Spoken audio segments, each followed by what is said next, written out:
Hello শিক্ষার্থী বন্ধুরা, আজকে আমরা দুই চলক বিশিষ্ট সমীকরণ সমাধান করব ক্যালকুলেটরের সাহায্যে।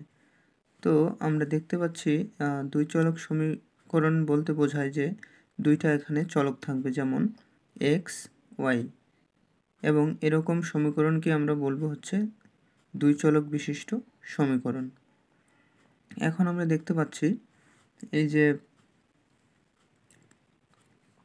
7x - 3y ইকুয়াল 31 এবং 9x - 5y ইকুয়াল টু 41।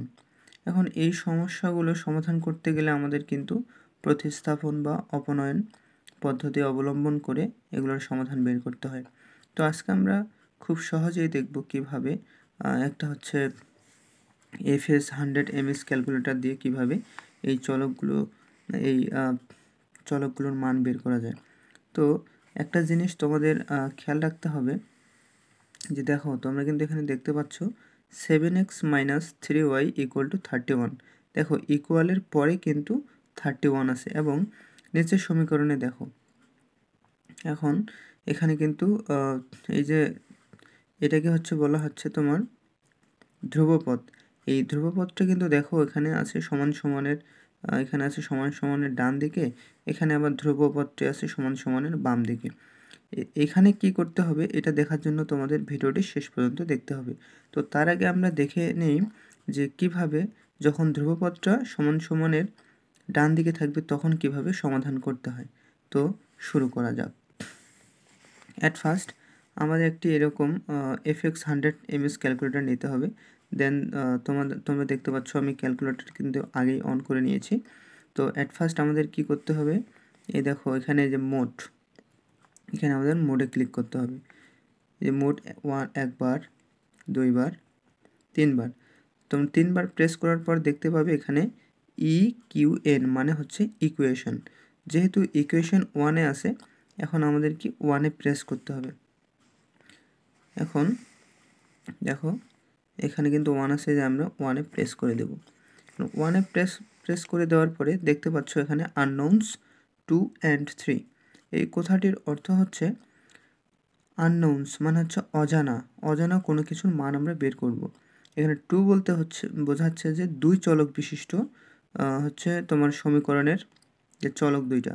আর এখানে যদি আমরা 3 চলক বিশিষ্ট সমীকরণ যেমন এক্স ওয়াই জেড দিয়ে যদি করতাম তাহলে কিন্তু আমরা 3-তে প্রেস করতাম।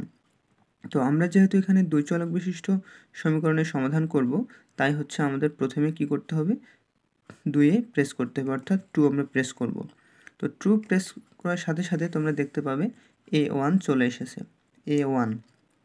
তো এখানে A1 বলতে কি বোঝায়, এটা হচ্ছে তোমার ধরে নেবা যে A1 বলতে এখানে এক্সকে বোঝাচ্ছে। তো A1 হচ্ছে এক্স, এবং এখানে আমাদের বসাইতে হবে যে x1-এর অর্থাৎ এক্সের সহগ। তো এখানে কি দেখতে পাচ্ছ যে x1 এক্সের সহগ কিন্তু প্রথম সমীকরণ, মানে যে দুইটা সমীকরণ আছে তার কিন্তু এক্সের, দেখো x1 এই প্রথম সমীকরণের যে এক্সটা আছে এইটাই হচ্ছে তোমার x1-এর সহগ হচ্ছে কি 7। তো আমরা কি প্রেস করব, দেখো আমরা কিন্তু 7 প্রেস করছি, 7। এরপরে কি করতে হবে আমাদের, এরপরে আমাদের হচ্ছে এই যে এখানে আছে দেখো ইকুয়াল আছে, এখানে আবার কিন্তু ইকুয়ালে প্রেস করতে হবে। তো আমরা ইকুয়ালে প্রেস করলাম।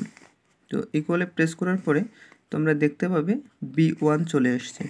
তো B1 দেখো এখানে 3 ওয়াই, মানে B1 বলতে কিন্তু এখানে বোঝাচ্ছে ওয়াই, এবং ওয়াই এর হচ্ছে সহগ। এখন তোমরা বলো যে ওয়াই এর সহগ কত, ওয়াই এর সহগ কি শুধু 3 নাকি -3? তোমাদের অবশ্যই যখন এখানে মাইনাস থাকবে তোমার এই মাইনাসটার সহ কিন্তু এই ওয়াই এর সহগটা তুলতে হবে। তো আমরা অ্যাট ফার্স্ট মাইনাস দিলাম, তারপরে কি দেব হচ্ছে, যেহেতু ওয়াই এর সহগ 3 আছে আমরা 3 দিলাম। এখন যেহেতু আমাদের ইকুয়াল আছে, সরি এটার পরে হচ্ছে আমাদের ইকুয়াল দিতে হবে, এখন আমরা ইকুয়াল দেব। এখন তোমরা দেখতে পাচ্ছ যে C1, এখানে C1 বলতে কি বোঝায়, C1 বলতে বোঝায় হচ্ছে এই যে 31 অর্থাৎ ধ্রুবপদ। এবং তোমাদের আমি বারবার বলতেছি যেখানে দেখো ইকুয়ালের ডান দিকে কিন্তু 31 আছে। তো সমীকরণ যখন এভাবে থাকবে তখনই কেবল আমরা এখানে এই C1 এর মানটা বসাতে পারবো। তাহলে C1 এর মান কত? C1 এর মান হচ্ছে তোমাদের 31। আমরা এখন 31 বসাবো। 31 এর পরে হচ্ছে আমরা এখন আবার ইকুয়ালে প্রেস করব। ইকুয়াল দেওয়ার পরে দেখতে পাচ্ছি A2 আসছে, A2। এখন এই A2 বলতে কি বোঝায়? A2 হচ্ছে তোমার এই যে x, এটা যদি তোমার প্রথম সমীকরণ হয়, এটা যদি তোমার দ্বিতীয় সমীকরণ হয়, তাহলে এইখানে A2 বলতে বোঝাচ্ছে দ্বিতীয় সমীকরণের x এর সহগ।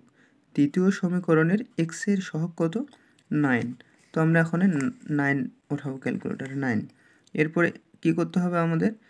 এরপরে আমাদের ইকুয়াল প্রেস করতে হবে।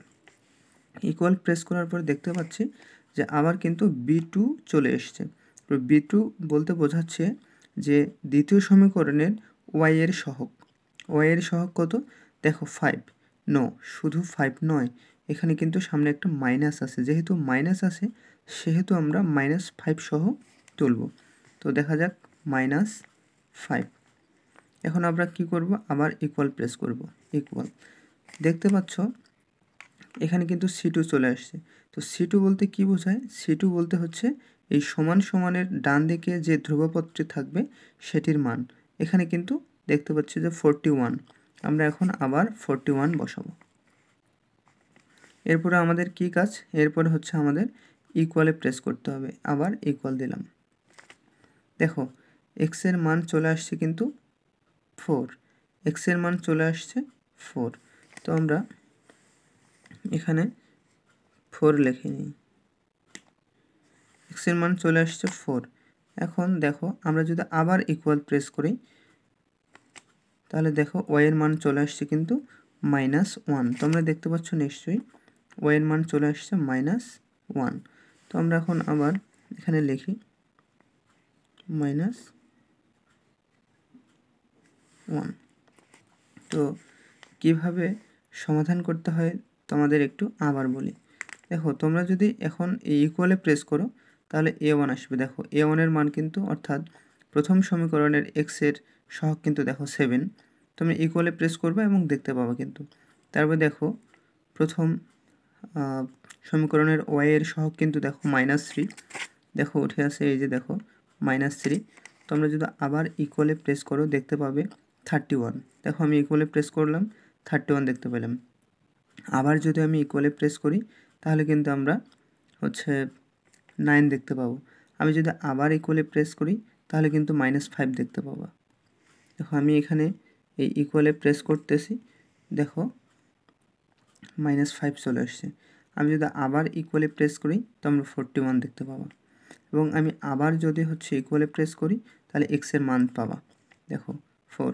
আমি যদি আবার ইকুয়াল প্রেস করি দেখতে পাবো -1।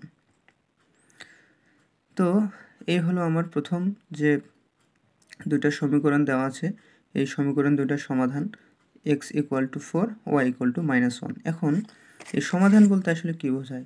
এই সমাধান বলতে বোঝায় তোমরা যদি x এর জায়গায় 4 বসাও এবং y এর জায়গায় -1 বসাও তাহলে কিন্তু 31 মিলবে। আবার এই সমীকরণেও যদি তোমরা x এর জায়গায় 4 এবং y এর জায়গায় -1 বসাও, এদিকে দেখবা যে 41 চলে আসবে, আর এখানে কিন্তু 31 চলে আসবে। তো এখন কথা হলো যে দ্বিতীয় সমীকরণের ক্ষেত্রে তাহলে আমরা কি করব? দ্বিতীয় সমীকরণের ক্ষেত্রে আমরা কি করব আসলে? তো আমরা আগে ক্যালকুলেটরটিকে ক্লিয়ার করে নিই। কিভাবে আমরা ক্লিয়ার করব? এই যে দেখো মোট প্রেস করব এবং হচ্ছে এই যে 1 এ প্রেস করব, মোট 1 প্রেস করলে কিন্তু ক্যালকুলেটরটা ক্লিয়ার হয়ে গেল। তো এখন দেখো এই দ্বিতীয় সমীকরণ সমাধান করার জন্য এখানে দেখো এখানে কিন্তু সমান সমানের ডান দিকে ছিল হচ্ছে তোমার ধ্রুবক পদগুলো এবং এখানে কিন্তু সমান সমানের বাম দিকেই আছে ধ্রুবক পদগুলো। তো এর জন্য আমাদের কি করতে হবে না, আগে আমরা তোমাদের বলে নিই। তাহলে দেখো এখানে যেহেতু 9 আছে তাহলে এইটাকে এদিকে যে তোমরা যদি বাম দিক থেকে ডান দিকে ট্রান্সফার করো তাহলে যেহেতু এখানে +9 আছে এদিকে আসলে কি হবে -9, এবং এদিকে যেহেতু মাইনাস হচ্ছে তোমার 1 আছে এদিকে আসলে কি হবে +1। তো কাজ এইটুকুই। তাহলে কি করতে হবে? যেহেতু আমাদের এই মানে চলক সম্বলিত পদগুলোকে সমান সমানের বাম দিকে রাখতে হবে এবং ধ্রুবক পদটিকে ডান দিকে রাখতে হবে। তাই আমাদের কি করতে হবে, এখানে যেহেতু চলকটা আছে বাম দিকে, তো এটাকে যদি আমি ডান দিকে নিয়ে যাই তাহলে -9 এবং এটাকে যদি আমি ডান দিকে নিয়ে যাই তাহলে হবে +1। তো কি করতে হবে দেখো, এটা আমি তাড়াতাড়ি করতেছি, তোমরা দেখো। ইকুয়েন 1, যেহেতু দুই চলক বিশিষ্ট তাহলে 2। দেখো a1 এর মান হচ্ছে কত 3 ইকুয়াল y, আবার হচ্ছে প্রথম সমীকরণের b1 এর অর্থাৎ y এর সহগ কত -5, আবার ইকুয়াল। এখন দেখো 9 এর জায়গায় আমি কি বসাবো, এটা যেহেতু বাম দিকে আছে, যেহেতু এটা বাম দিকে আছে ডান দিকে নিয়ে তাহলে কি হবে -1। তাহলে কিন্তু আমি শুধু এখানে 9 বসাবো না, এখানে আমি বসাবো -9 ইকুয়াল। দেখো এটু বলতে বোঝাচ্ছে হচ্ছে তোমার দ্বিতীয় সমীকরণের x এর সহগ। তাহলে আমি কি পাবো 5 ইকুয়াল, তাহলে আমি বসাবো যে ওয়াই সেকেন্ড সমীকরণের y এর মান হচ্ছে -3 বসাবো ইকুয়াল। এবং দেখো এখানে যেহেতু এদিকে -1 আছে, ডান দিকে নিয়ে গেলে হবে +1, তো আমি কিন্তু শুধু 1 বসাবো ইকুয়াল দিলে দেখো x এর মান 2 আসছে, x এর মান 2, এবং আবার যদি আমি ইকুয়াল দিই তাহলে y এর মান কিন্তু আসবে 3। তো এই হলো সমাধান। তো কিভাবে সমাধান করতে হয়, এবং তোমরা অনেকেই দেখতে পাবো যে এটা কিন্তু আর কাটবে না, অন দিলেও কিন্তু কাটবে না।